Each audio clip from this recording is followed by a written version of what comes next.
मोक्षमार्गस्य नेतारं भेदारं कर्मभूमितां ज्ञातारं विश्वतत्त्वानां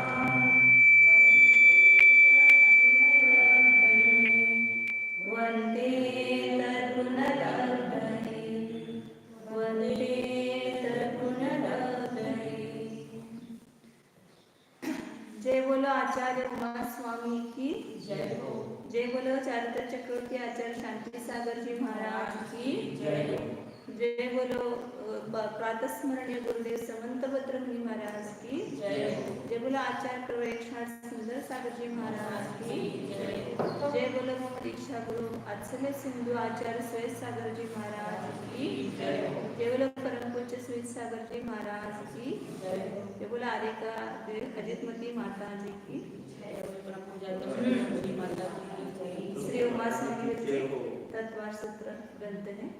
इसमें अपना छठा अध्याय चल रहा है। छठे अध्याय में आश्रम का वर्णन किया है। आश्रम का वर्णन करते हुए आश्रम का तो कम वर्णन किया, लेकिन आश्रम के जो कारण हैं उनका ज्यादा वर्णन किया है, क्योंकि आश्रम अहितकारी है, संसार का कारण है, बंध का कारण है। तो आश्रम से बचना है तो आश्रम के कारण से बचना होगा। इसलिए जब तक हम कारण नहीं समझेंगे तब तक उससे निवृत्त नहीं होंगे।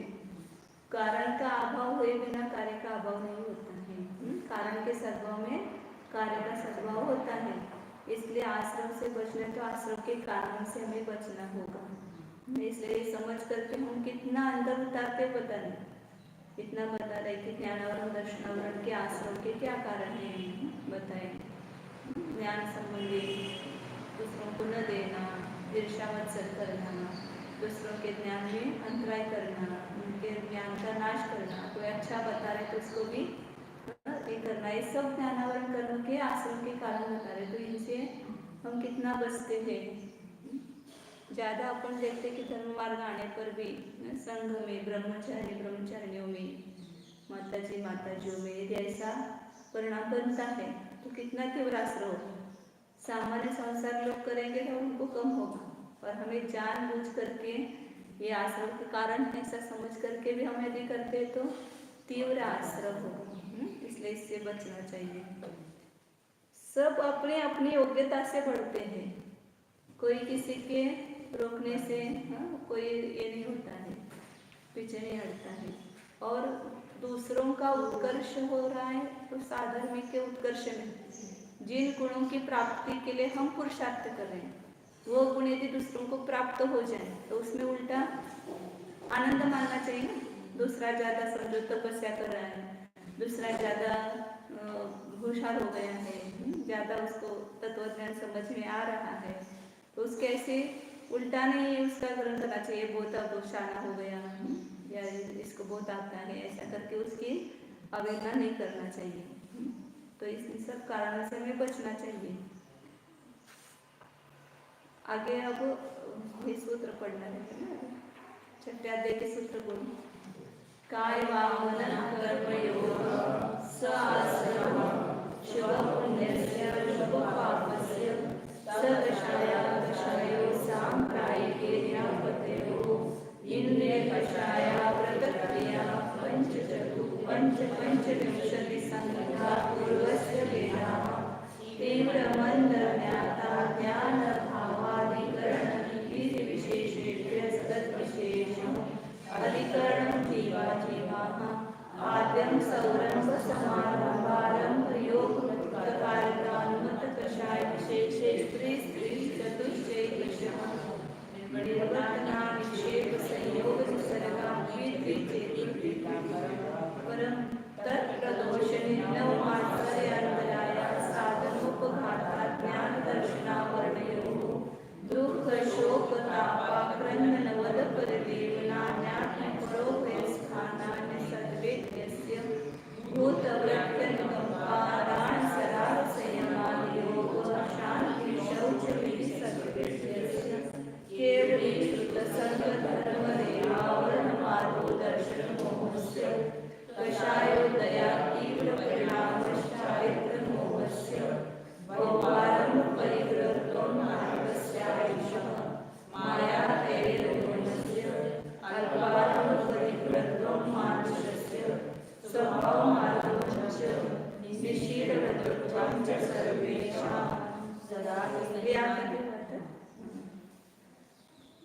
8 कर्म के आश्रव के कारण बता रहे हैं। उसमें अपने ज्ञानावरण, दर्शनावरण, वेदनीय और मोहनीय के आश्रव देखे। उसके बाद आयु कर्म का आश्रव बता रहे हैं। नरकायु के आश्रव के कारण क्या बताएं?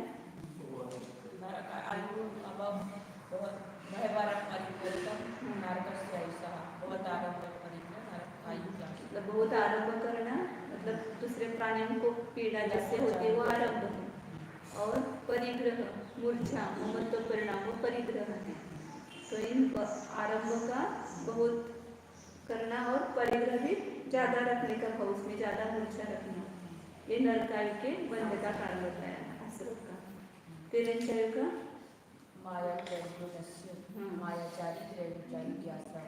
कुटिलता, परिणामों में कुटिलता होना।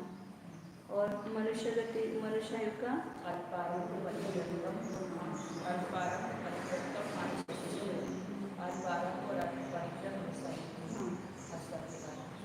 और कौन सा बताया?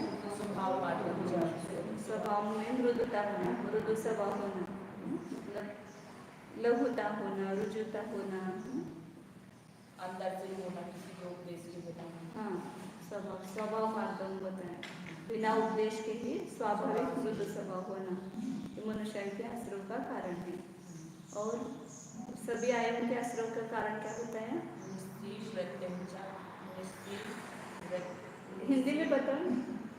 शील रहे तो ग्रहित होना, आचार वाले के आश्रव के कारण। हाँ, शील सामान्य लोग ऐसे होते हैं ना, शील भी पालते हैं और व्रत भी धारण नहीं करते हैं, तो वे कोई भी आश्रव कर सकते हैं उन परिणामों के अनुसार उनके। यदि जैसे थोड़े अच्छे बहुत परिणाम है तो मनुष्य का बंद करेंगे, ज्यादा आर्द्र परिणाम है तो नरकायु का भी बंद करेंगे। मतलब सामान्य मिथ्या दृष्टियाँ है वो सभी आयु के बंध का कारण बंद करते हैं ना, और वे शील और व्रत से रहित है समझो, तो सभी आयु का बंध उनके लेशा के अनुसार, परिणाम के अनुसार होता है। और मुख्यतः वो भूमि के जीवों को देवायु का आश्रय होता है। अब आगे देवायु का आश्रय के कारण बता रहे हैं। सराग संयम, संयमा संयमा, काम निर्जरा, बाल तपांसि दैवस्य।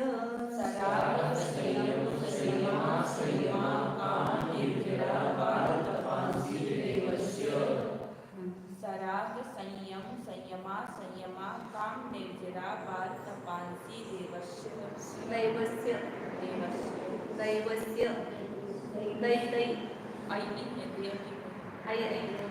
दैवस्य, देव का दैव हो गया। सराग संयम, संयमा संयमा, काम निर्जरा, बाल तपांसि दैवस्य। संयमा मतलब संयमा संयमा, सराग संयम, संयमा संयमा, काम निर्जरा, बाल तपांसि दैवस्य। सराग संयम, संयमा संयमा, काम निर्जरा, बाल तपांसि दैवस्य। सराग संयम, मामी म्हणाते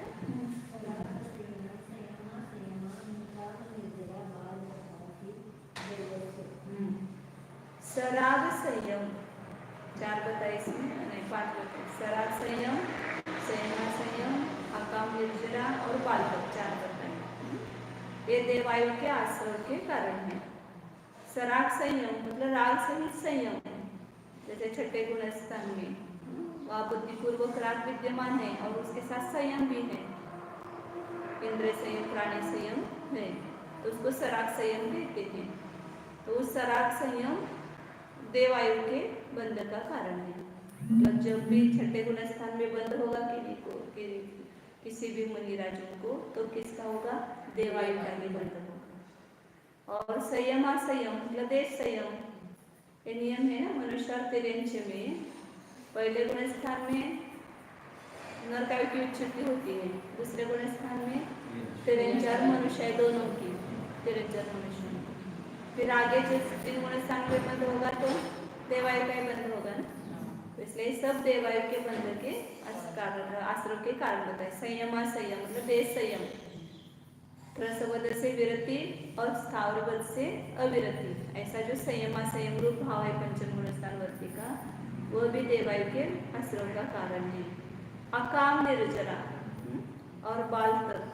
अकाम निर्जरा जो है वो मिथ्या दृष्टि को भी हो सकती है, क्योंकि बिना संयम और सम्यक्त्व के भी जो अकाम निर्जरा का पहले अर्थ बताया था ना, कि बिना इच्छा के स्वयं होकर के निर्जरा नहीं कर रहे, कष्ट सहन नहीं कर रहे, लेकिन ऐसा असाध्य कर्म का तीव्र उदय आया है तो उसमें अन्न पानी का निरोध हो रहा है। जैसे तिर्यंच प्राणी भी होते हैं ना, उनको भी अन्न पानी नहीं मिलता है तो शांति से सहन करते हैं।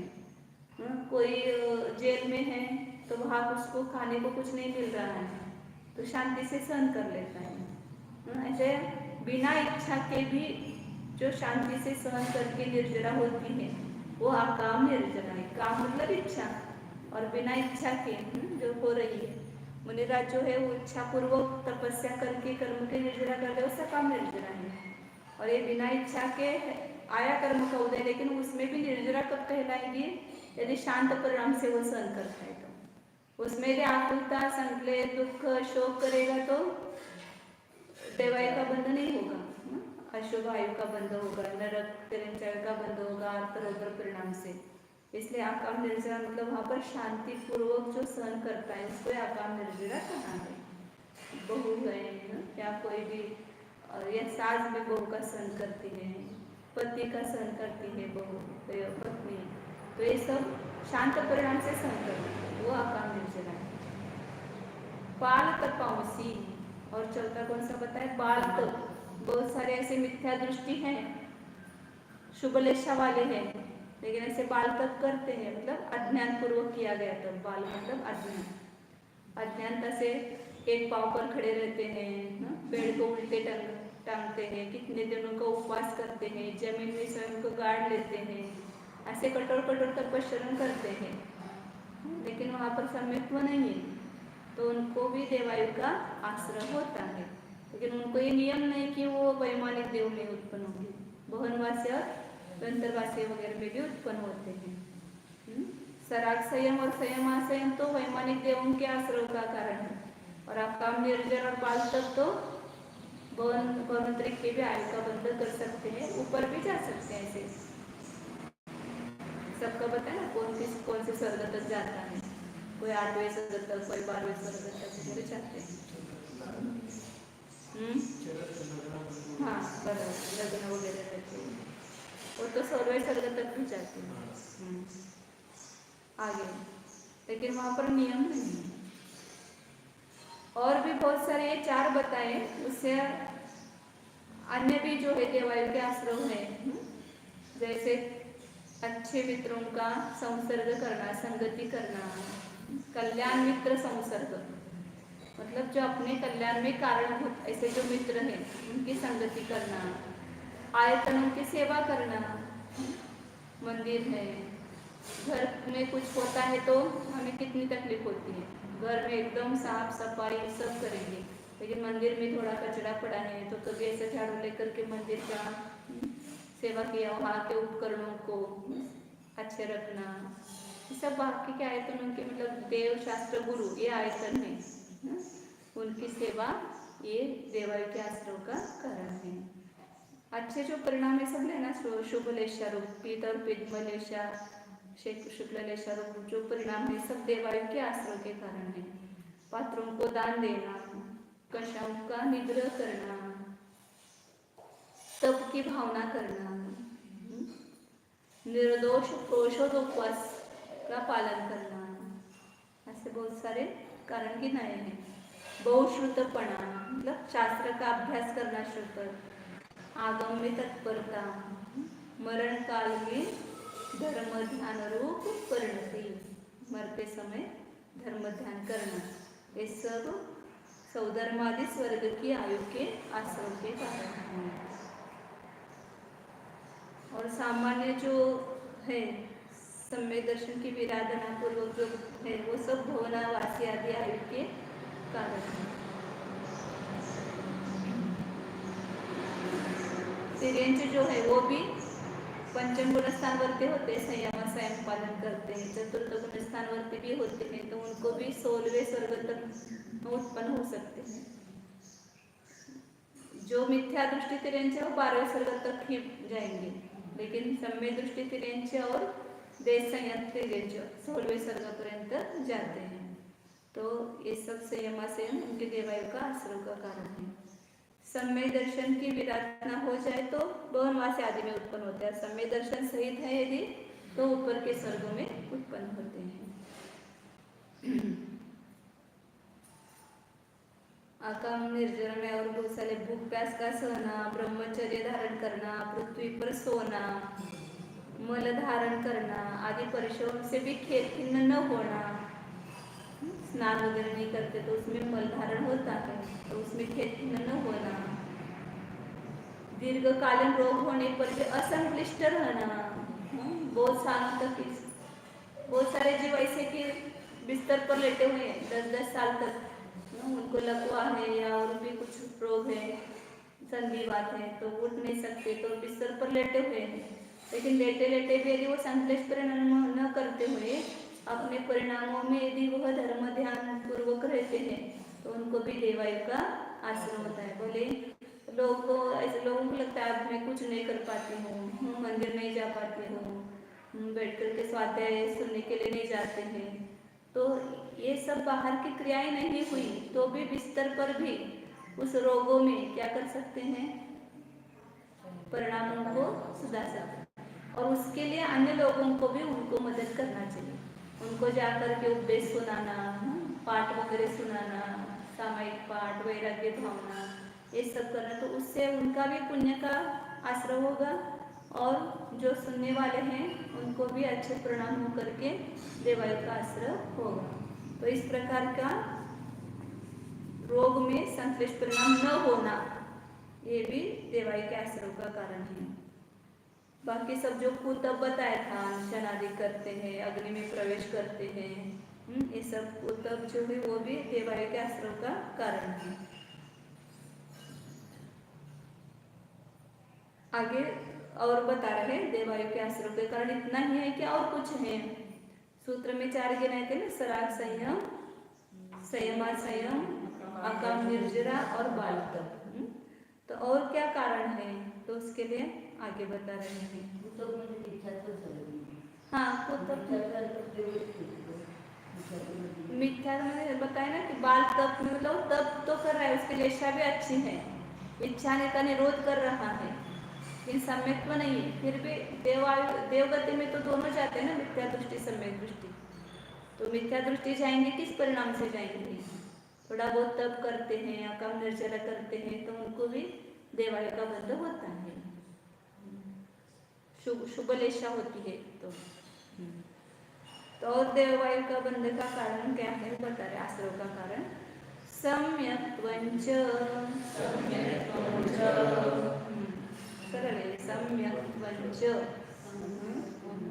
सम्यक्त्वम च और च दिया है किस लिए कि ये पिछले सूत्र में गिना है, फिर भी वापस ये अगला सूत्र अलग से क्यों बनाया है, अलग से बनाने की जरूरत नहीं थी ना, फिर भी अलग से बनाया कि सम्यक्त्व के होने पर देवायु का ही आश्रय होता है, ये बताने के लिए ये अलग से सूत्र बताया है।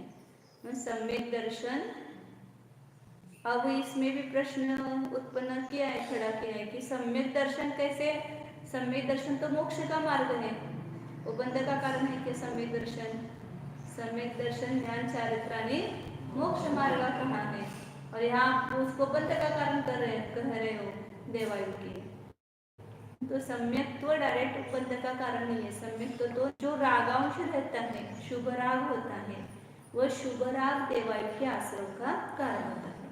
कभी भी जो 7 तत्वों का जो स्वरूप है वो हमेशा वैसा ही रहेगा, आश्रय जो है मोक्ष का कारण कभी नहीं होगा। तो देवायु का आश्रय जो है वह सम्यक्त्व परिणाम से नहीं होता है, सम्यक्त्व के सानिध्य में यदि किसी आयु का बंध होता है तो उसके राग परिणाम से, शुभ राग से उसको देवायु का आश्रय होता है। ये नियम बताने के लिए यहाँ पर ये सूत्र दिया है, और इससे ये भी समझना फिर सराग संयम और पिछले सूत्र में बताया संयम असंयम, क्योंकि सम्यक्त्व होते हुए होते हैं ना, बिना सम्यक्त्व के सराग संयम होता है क्या, उसको सराग संयम नहीं कहते हैं। जैसे द्रव्यलिंगी मुनि जो है व्रतादिक का पालन करता है तो उसको संयम संज्ञा नहीं है, वो असंयम ही है। भाव दृष्टि से देखें तो व्यवहार में उसको कहेंगे संयम, लेकिन वास्तव में वो संयम नहीं है, वो बालतप ही है मिथ्या दृष्टि का। इसलिए सराग संयम और संयम असंयम ये सम्यक्त्व के होते हुए ही होते हैं, सम्यक्त्व पूर्वक ही होते हैं। इसलिए ये भी ऊपर के वैमानिक देवों के आश्रव के कारण है। सम्यक्त्व भी सम्यक दृष्टि जो भुवनत्रिक में उत्पन्न नहीं होता है, इसलिए सम्यक्त्व रहते हुए भुवनत्रिक की आयु का बंध नहीं होगा, ऊपर के स्वर्गों की ही आयु का बंध होगा। इसलिए सम्यक्त्व देवायु मतलब सम्यक्त्व के रहते हुए उसके साथ होने वाला जो राग है वो देवायु के आश्रव का कारण है, ऐसा लगाना है यहाँ पर। बाकी सब ऊपर बताइए यह कारण। अब ये आयु कर्म का आश्रव के कारण बताए। अब आगे है नाम कर्म। नाम कर्म में दो प्रकार है, ऐसे नाम कर्म के 93 भेद है, उत्तर भेद सब गिनेंगे तो, लेकिन उसमें दो विभाग की, एक अशुभ और शुभ, पुण्य और पापापुर कहते हैं उसको। तो उसके सबके कारण एक ही बताएं, अशुभ नाम कर्म के बंध के कारण आयु आश्रव के कारण और शुभ नाम कर्म के आश्रव के कारण, ऐसे दो ही सूत्र में, और एक तीर्थंकर प्रकृति के लिए अलग से सूत्र बताए। ऐसे नाम कर्म के 3 सूत्र बताएंगे यहाँ। पहले अशुभ नाम कर्म के आश्रव का क्या कारण है वो बताते हैं। वक्रता योग वक्रता विसंवादनम च शुभस्य नाम्नः। योग वक्रता विसंवादनम च शुभस्य नाम्नः। योग वक्रता विसंवादनम च शुभस्य नाम्नः। योग वक्रता विसंवादनम च शुभस्य नाम्नः। पाठ्य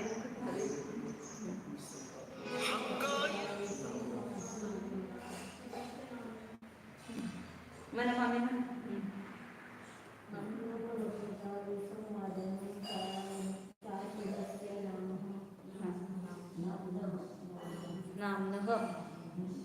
नामन म्हणजे नाम कर्म का षष्ठी विभक्ति है, नामन शब्द का नामन षष्ठी विभक्ति होती है। अशुभ से नाम, अशुभ नाम कर्म का आश्रय क्या है? योग वक्रता, या उस कारण मतलब उसको ही आश्रय का है, कारण को ही आश्रय कहा है। पहले सूत्र से आचार्यों ने योग को ही आश्रय कहा, योग से आश्रय होता ऐसा नहीं कहा, योग ही आश्रय है। शुभ भाव पुण्य का आश्रय, अशुभ भाव पाप का आश्रय, तो उस कारण को ही, कारण में कार्य का उपचार करके उसको ही आश्रय बोलते हैं। तो सब सूत्रों में वैसा ही लगाना है। अशुभ नाम कर्म का आश्रय क्या है? आश्रय मतलब आश्रय का कारण है। योग वक्रता, योग सबको परिचित हो गया। योग मतलब मन वचन काय, मन योग वचन योग और काय। तो ये तीनों की प्रवृत्ति हमेशा चलते रहती है, लेकिन उसमें वक्रता का होना, वक्रता होना, मन में कुछ अलग सोचता है, किसी के बारे में ऐसा विचार आता है कि कुछ अच्छा नहीं कर रहा है, या उसके बारे में अंतरंग में अपने मन में द्वेष भाव है, और फिर वचन से अच्छे अच्छे वचन बोलता है उसके साथ दिखाने के लिए। ऐसे घर में होता है ना, जैसे जेठानी देरानी का होता है, सास बहू का होता है, मन में कुछ अंदर कलुषता अलग होती है और वचन कुछ दूसरा ही बोलते हैं, और शरीर से कुछ और क्रिया करते हैं। वैसे मन वचन काय में कुटिलता होना, एक रूपता न होना, उसको बोलते योग वक्रता। उससे क्या होता है? अशुभ नाम कर्म का आश्रय होता है। किनके लिए वक्रता की?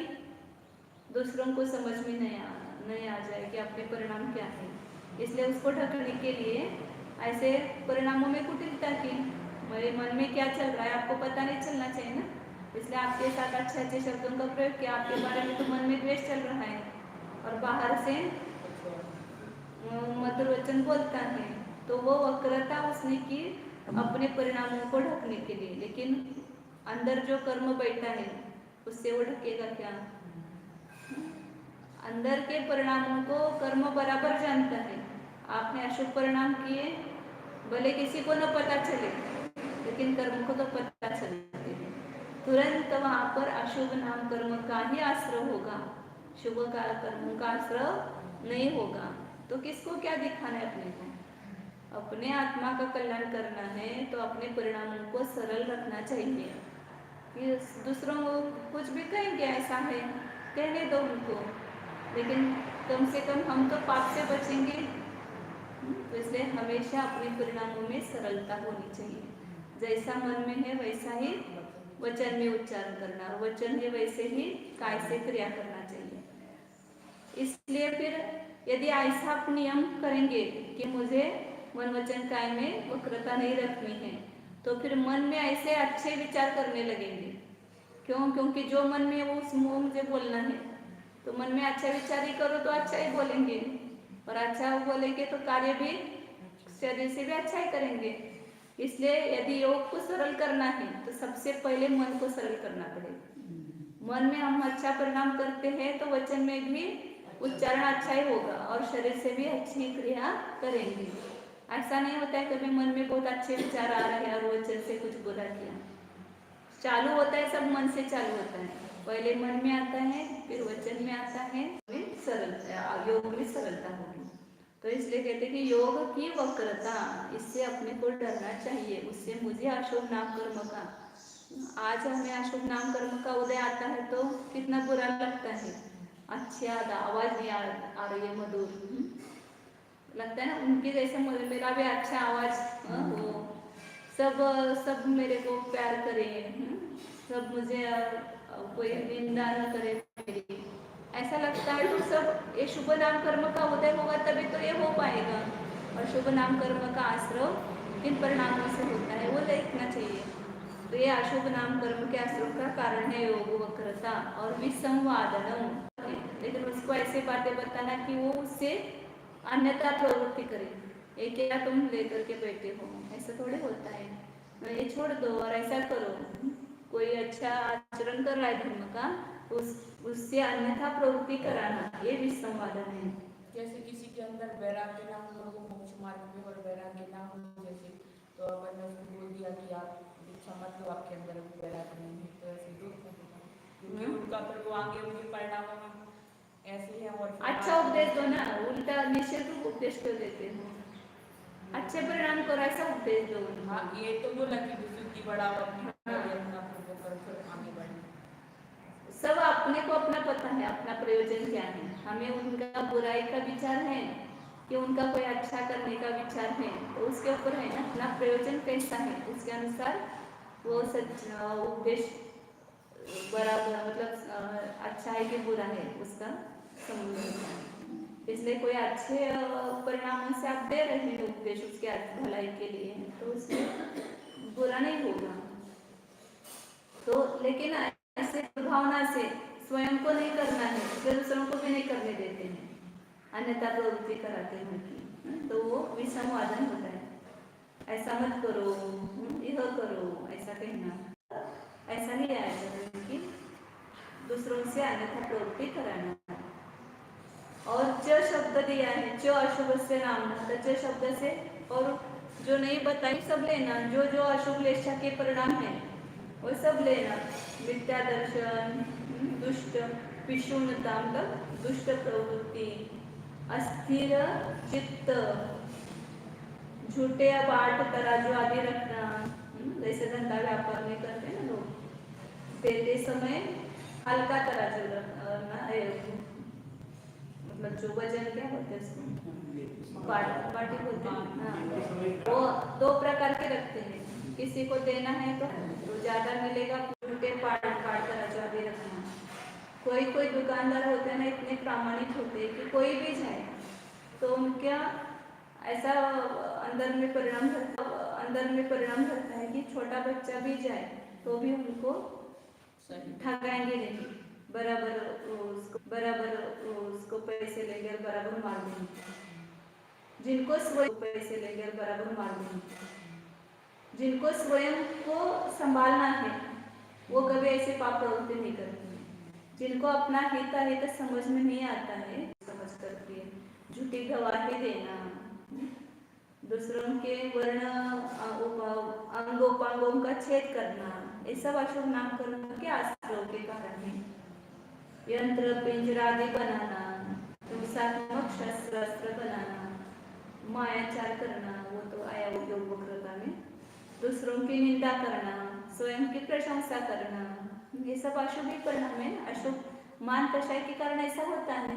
दूसरा कितना हल्का है, मैं कितना ऊंचा हूँ। हमेशा बोलते समय अपना भी निरीक्षण करो।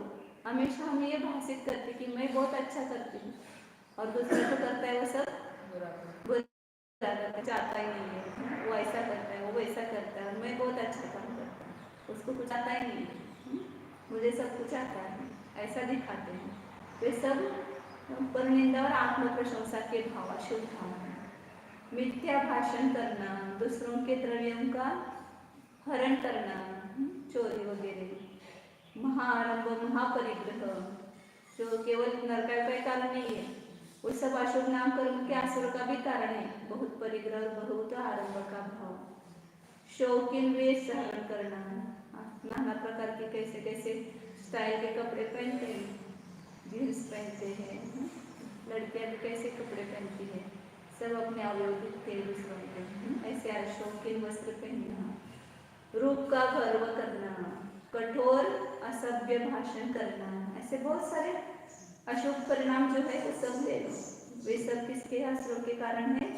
अशुभ नाम कर्म के आश्रम के कारण है। निर्माल्य का भक्षण करना, मंदिर में फल वगैरह बहुत चढ़ते हैं ना, तो बहुत सारे लोग लेकर के खाते हैं मंदिर का द्रव्य।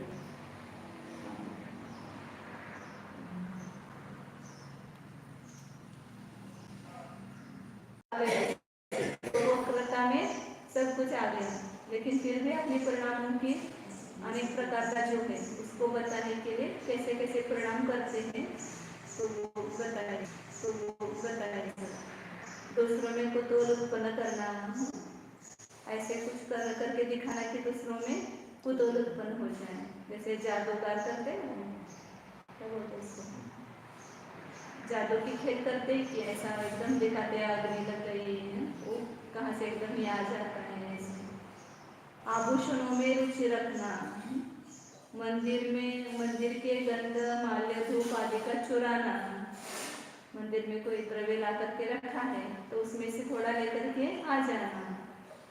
लंबी हंसी, ईंटों का भट्टा लगाना, दावन में दावाग्नि जलाना, ये सब तो बहुत क्रूर परिणाम है, ये तो रौद्र परिणाम है। इनके सब अशुभ नाम कर्म के आश्रम का कारण है। नरक, ये सब अशुभ कर्म कितने हैं?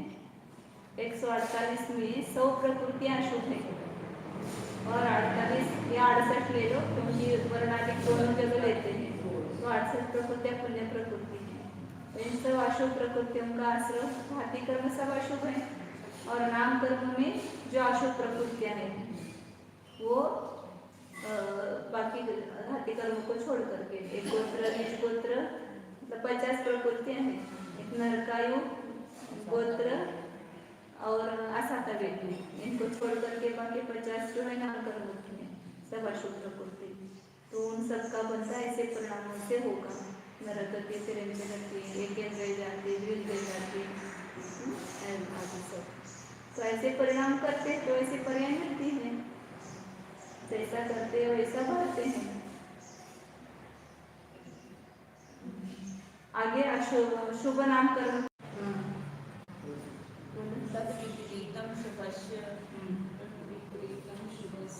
सरल है, तद विपरीतम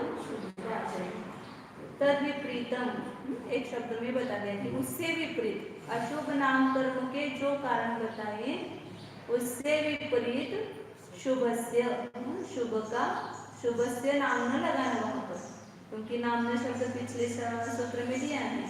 शुभ नाम कर्म का आश्रय है, मतलब योग वक्रता के उल्टा क्या लगाएंगे? सरलता, वक्रता का न होना, मन वचन काय में सरलता। मन में जैसा विचार किया वैसा ही उच्चारण करता है, वैसा ही शरीर के द्वारा कार्य करता है, तो मन वचन काय की सरलता है। वो उससे क्या होगा? शुभ नाम कर्म के आश्रय का फल होगा। शुभ नाम कर्म कौन से हैं? मनुष्य गति, देवगति, पंचेंद्र जाति, शरीर 5 शरीर है, समझ दृष्ट संस्थान है, वज्रशुभ नाराज सवर्ण, हाँ, ऐसे जो शुगर जिसके कारण से हाँ, ऐसे जो शुगर जिसके कारण से मोक्ष के लिए उपयोगी होते हैं ना, ये शुभ नाम कर्म तो ही मोक्ष का पुरुषार्थ करेंगे। एक केंद्र से चतुर्ंग में जाकर के उत्पन्न होंगे तो कैसे मोक्ष पुरुषार्थ करेंगे? तो मोक्ष के अनुकूल ऐसे शुभ नाम कर्म का आश्रय होता है। त्रस बादल पर्याप्त प्रत्येक ये सब शुभ प्रकृति सुभगत पर्याप्त प्रत्येक ये सब शुभ प्रकृति सुभगत आदेय यशकीर्ति सुस्वर ये सब ऐसे शुभ नाम कर्मों का आश्रय मन वचन काय की सरलता से होता है। इसलिए पुराण में अपने को सब ये देखने को मिलता है कि उस जीव ने कैसे परिणाम किए और उसको कैसा फल मिला। इसीलिए तो प्रतिमाने पढ़ना है ना सब। उन प्रतिमाने के पढ़ने से हमें ये सब फल दिखाई देता है कि उस जीव ने ऐसा परिणाम किया, मुनिराजों की विराधना की, उनको अपशब्द कहे, विराधना की, तो उसको कैसे आगे वो तुरंत कुष्ठ रोग होता है, महारोग होता है और उसका मरण होकर के कितने तो अतिरिक्त पर्याय में उत्पन्न होता है वो जीव। आप उस रुक्मिणी के जब पूर्व देखेंगे, द्रौपदी के देखेंगे और बहुत सारे जीव के ऐसे पूर्व देखेंगे तो ऐसे सुकुमार मुनि की कथा है, उसमें वो जीव ने कैसे विराधना की, श्रीपाल का है। तो ये सब उनके पूर्व देखने से पता चलता है कि उन्होंने पूर्व जन्म में कैसे पाप किया, उसके कारण से उनको कैसे दुर्गति मिली और जब उनमें सुधार हुआ तो उनके आगे अन्यथा प्रवृत्ति नहीं कराना, धार्मिक व्यक्तियों के अन्यथा प्रवृत्ति नहीं कराना, धार्मिक व्यक्तियों के प्रति आदर भाव करना, साधर्म के प्रति वात्सल्य भाव रखना, संसार से भीरुता, संसार का भय चाहिए ना, ठीक है, संसार का भय, इतना सब सुनते हैं और वो ऐसा करेंगे तो हमें वो पर्याय प्राप्त होगी या हमें वो फल मिलेगा, ऐसा भयानक है कि एक जीव कैसे कैसे घूमता है कितनी गतियों में और कितने प्रकार के सब पर्याय को धारण करता है और उस पर्याय में क्या क्या दुख है सब है। तो वहां पर डर लगना चाहिए। डर लगता है तो क्या करेगा? पुरुषार्थ करेगा, वो मतलब आगे मोक्ष मार्ग में पड़ेगा ना, संयम धारण करेगा, संयम को प्राप्त करेगा, संयम को धारण करेगा। यदि संसार से भी होता है तो समय दृष्टि का पहला लक्षण होता है प्रशम संवेग, संवेग होता है उसको। अप्रमाद मतलब प्रमाद का न होना, ये सब शुभ नाम कर्म के आश्रय के कारण है। निश्चल चारित्र, ऐसा चारित्र धारण करना, उसमें कोई छल कपट न होना, इस प्रकार दान आदि देना, ये सब शुभ आश्रयों के कारण है, शुभ नाम कर्म के आश्रयों के कारण है। जो शुभ लेशारोप करना है सब लेना। अब नाम कर्म में एक विशेष प्रकृति है, कौन सी? तीर्थंकर प्रकृति।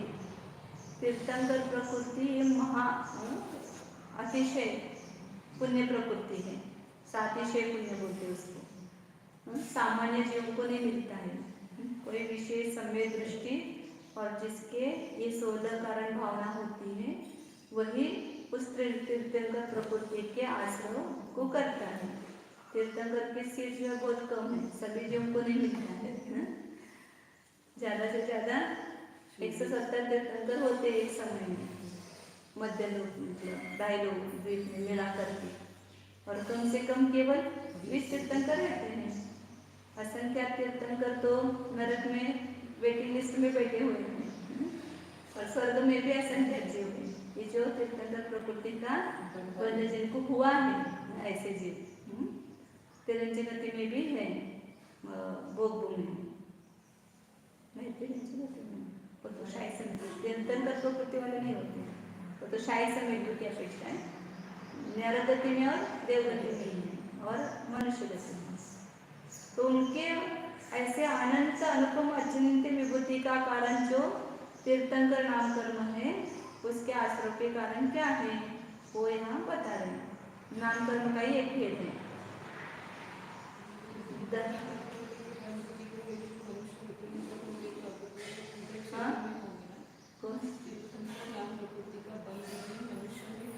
वो भाभी विदेश क्षेत्र में है, भरत और ऐरव क्षेत्र में है।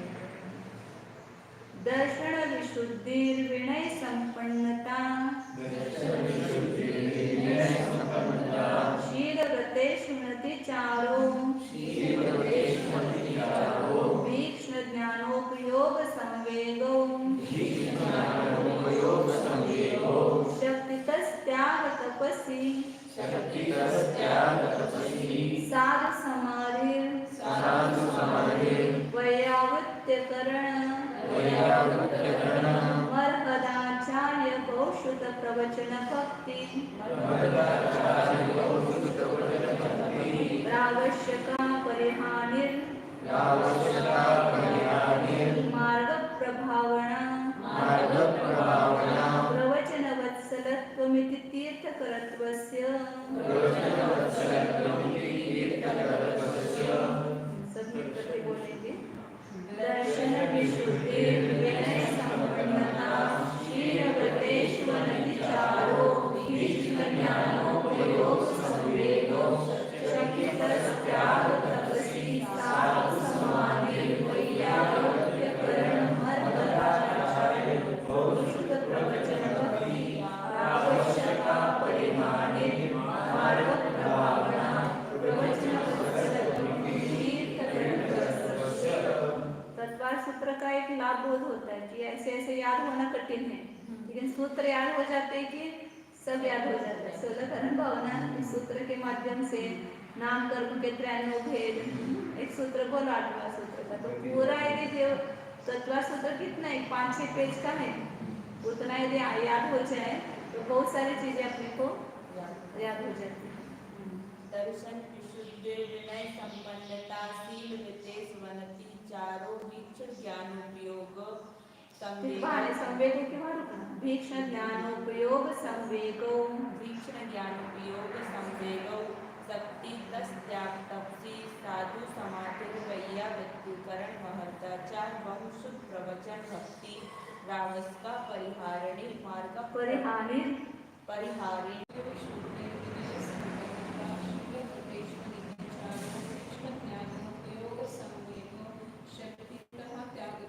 शक्तित म्हणायचं नाही, शक्तितस्त्याग तपसी शक्तितस्त्याग तपसी साधु समाधि वैयावृत्तकरण मरहदाचार्य बहुश्रुत प्रवचन भक्ति रावश्यका परिहारिणी मार्ग प्रभावना प्रवचन वत्सलत्वम इति तीर्थकरत्वस्य मन कपूरी दिन दर्शन विशुद्धि विनय संपन्नता शील व्रतेष्वनति चारो भीक्ष्ण तो ये 4 रुके ना, वहाँ थोड़ा सा स्वल्प विराम था, बहुत ज्यादा नहीं रुकना, लेकिन थोड़ा शील व्रतेष्वनति चारो भीक्ष्ण ज्ञानोपयोग संवेगो शक्ति त्याग तपसी साधु समाधि वैयावृत्तकरण वरहदाचार्य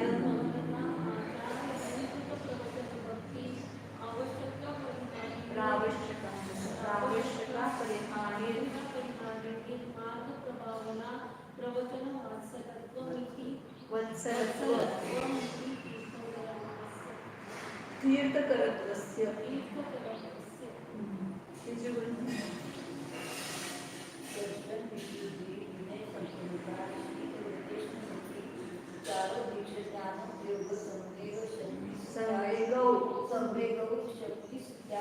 शक्तितस्त्याग तपसी साधु समाधि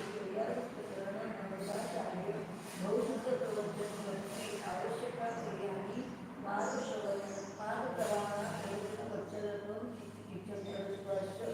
पीछे का रफार वो होता है ना, वो आगे पहले बोलना, आगे का जो रफार है वो पहले बोलना, परिहारिणी और समाधि साधु समाधि ऐसा बोलना। वैयावृत्तकरण मरहदाचार्य, तोड़ना नहीं उसको, आचार्य नहीं बोलना, मरहदाचार्य ऐसे बोलना। और कौन बोलते हैं? टाइम हो गया ऐसे उतना थोड़ा सा। दर्शन विशुद्धि 16 कारण भावना जो उसको बोलते हैं, अभी चालू होने वाला है ना 2 दिन के बाद, या जो 1 महीने का करते हैं उनका चालू हो गया है, एक भाद्रपद कृष्ण प्रतिपदा से षोडश कारण व्रत चालू होता है। तो उसमें क्या करते हैं, 16 कारण भावना उनको बांटते हैं। तो ये 16 कारण क्यों बोलते हैं कि तीर्थंकर प्रकृति के बंध के ये 16 भावनाएं हैं, और तीर्थंकर प्रकृति के लिए कारण होते हैं, 16 कारण ऐसा बोलते हैं।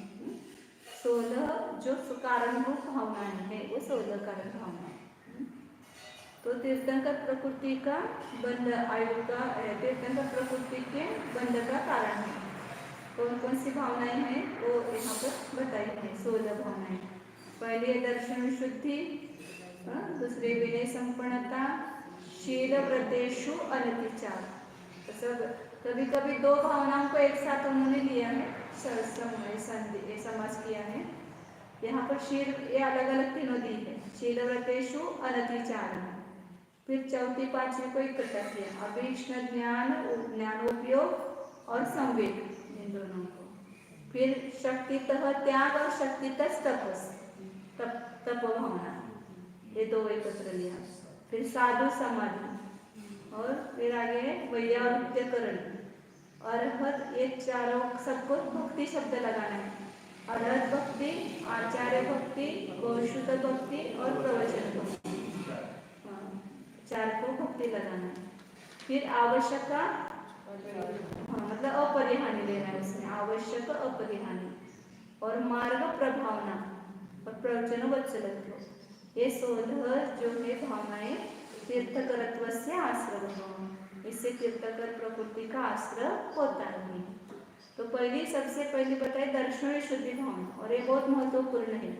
पहली भावना है तो एक ही भावना से आपका 16 अपने तीर्थंकर प्रकृति का आश्रय हो सकता है, बाकी की एक भी भावना नहीं, लेकिन दर्शन शुद्धि ऐसा होता नहीं है। एक चाहे वहाँ पर बाकी की भी गौण रूप से रहती है भावनाएं, लेकिन मुख्य रूप से एक दर्शन शुद्धि भावना है। दर्शन शुद्धि का अर्थ क्या करेंगे कि जिनेंद्र भगवान ने बताए हुए मोक्ष मार्ग में रुचि होना, श्रद्धा होना, ऐसी श्रद्धा, दृढ़ श्रद्धा होना, तो उसको ही सम्यक दर्शन कहते हैं। सम्यक दर्शन सामान्य तीर्थंकरों के आश्रय का कारण नहीं है। सम्यक दृष्टि तो बहुत सारे हैं, लेकिन उसमें भी जिसके दर्शन की विशुद्धि विशेष है, मतलब जो 8 अंगों का निरतिचार पालन करता है, सप्त भय रहित होता है और अपने परिणामों की विशुद्धि बढ़ी हुई है, दृढ़ सम्यक दर्शन है, तो ऐसे जीवों को तीर्थंकर प्रकृति का आश्रय होता है। तो इसलिए दर्शन विशुद्धि भावना कहा, मतलब हमेशा सम्यक दर्शन होने के बाद काम पूरा नहीं हुआ, सम्यक दर्शन होने के बाद भी उसकी विशुद्धि को बढ़ाना, उसके लिए आराधना करें ना, उसमें आता है आराधना में 4 प्रकार के साधन, निस्तरण, निर्वहन, शुरुआत, हाँ वो आराधना है वास्तव में। मतलब उस समय दर्शन के जो अंग है उसका निरंतर पालन करना, उसका साधन करना, उसका निर्वहन करना, उसको उससे च्युत नहीं होना, च्युत हो रहा है तो उसको पुनः स्थिर करना, इस प्रकार के साधना करनी चाहिए।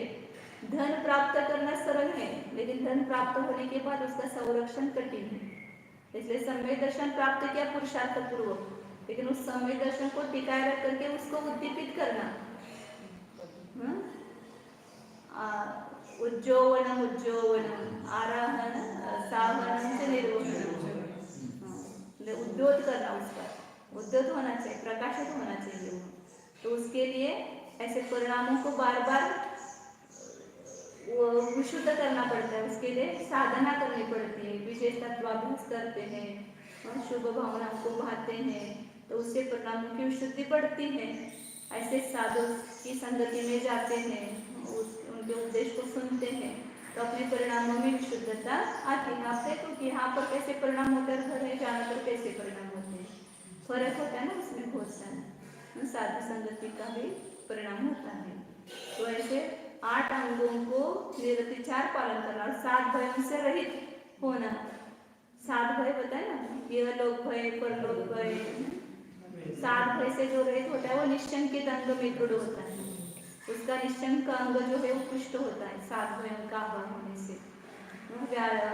वेदना भय, मरण भय, गुप्ति भय, रक्षा भय, आकस्मिक भय, ये सब सातों भय इस जीव को बार बार वो उत्पन्न होते हैं, लेकिन समय दृष्टि इन सात भयों से रहित होकर के अपने आत्म कर उसको उनका था ना वारिशेन कहाँ जा करके तब करते थे, स्मशान भूमि में जा करके।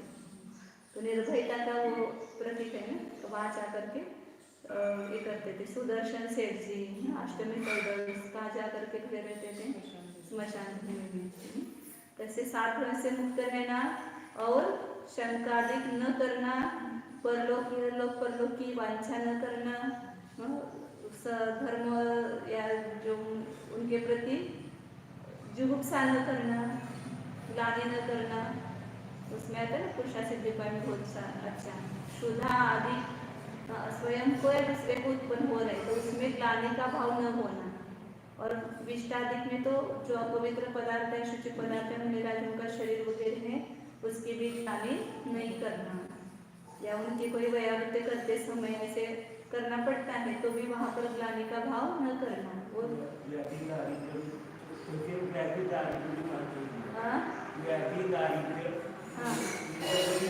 हाँ बराबर, उससे ग्लानि करते हैं ना, तो वो ग्लानि का न होना।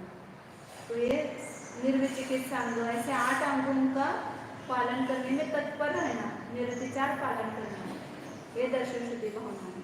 मतलब ऐसे समय दृष्टि तो सामान्य कई भी नरकादिक में भी है, यहाँ पर भी है, लेकिन जब उनके समय दर्शन की विशेष विशुद्धि होती है तभी तीर्थंकर प्रकृति का आश्रय होता है। टाइम बहुत हो गया, इसको अपन परसों लेंगे। कल तत्व सूत्र की क्लास नहीं होगी, कल छुट्टी है।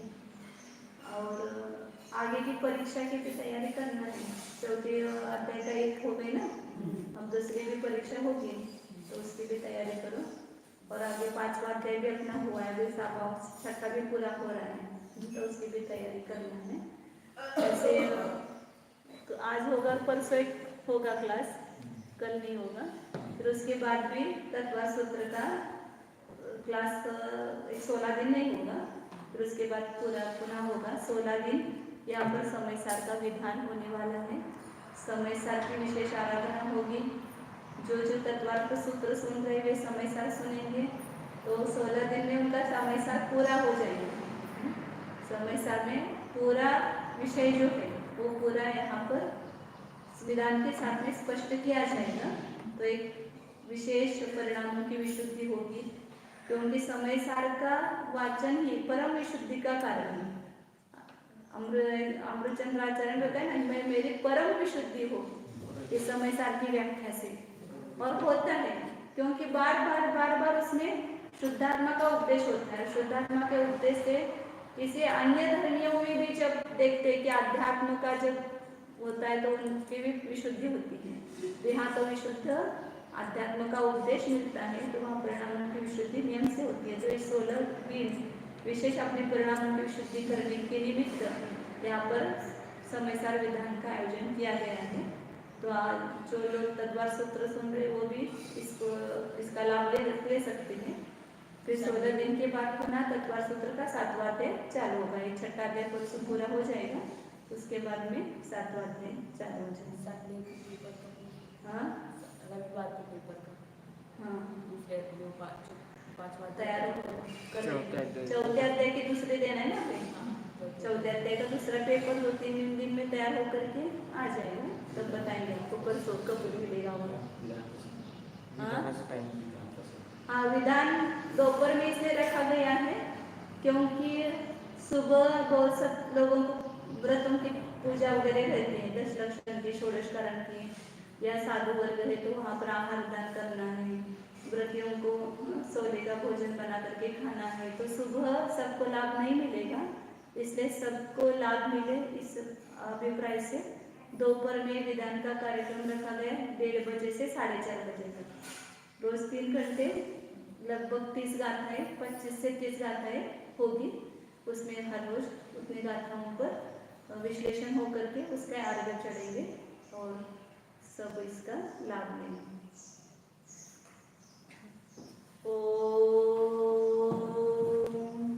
7 तारीख से होने वाला है समय सार विधान।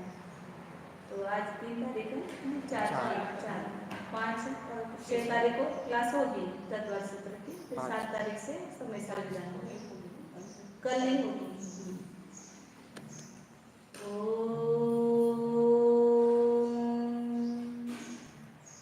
जानिए यह मैं शुद्ध चैतन्यमय जीव ही हूँ,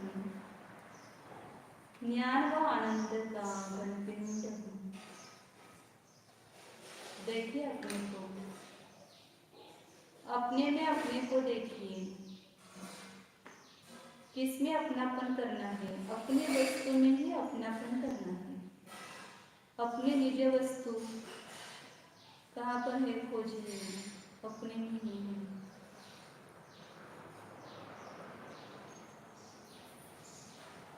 इस शरीर के भीतर जो ज्ञान व आनंद रूप से विराजमान है, चैतन्य रूप से विद्यमान है, यही मेरा रूप है, यही मैं हूँ। ज्ञान दर्शन के अलावा, चैतन्य के अलावा जो कुछ है वो मेरा नहीं है। अमूर्तिक चैतन्य की मूर्ति इसी शरीर के भीतर विराजमान है। उसको इस शरीर से अलग देखिए, अलग जानिए और उसका निर्णय करके उसमें ही अपने परिणाम को लीन कीजिए। यही मैं हूँ, ऐसे जानते रहिए। जानते रहने का नाम ही तो ध्यान है, वही एकाग्रता है।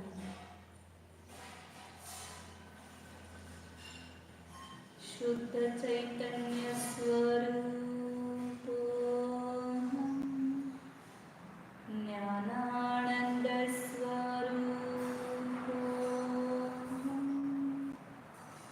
टंकोत्कीर्ण ज्ञायक स्वरूप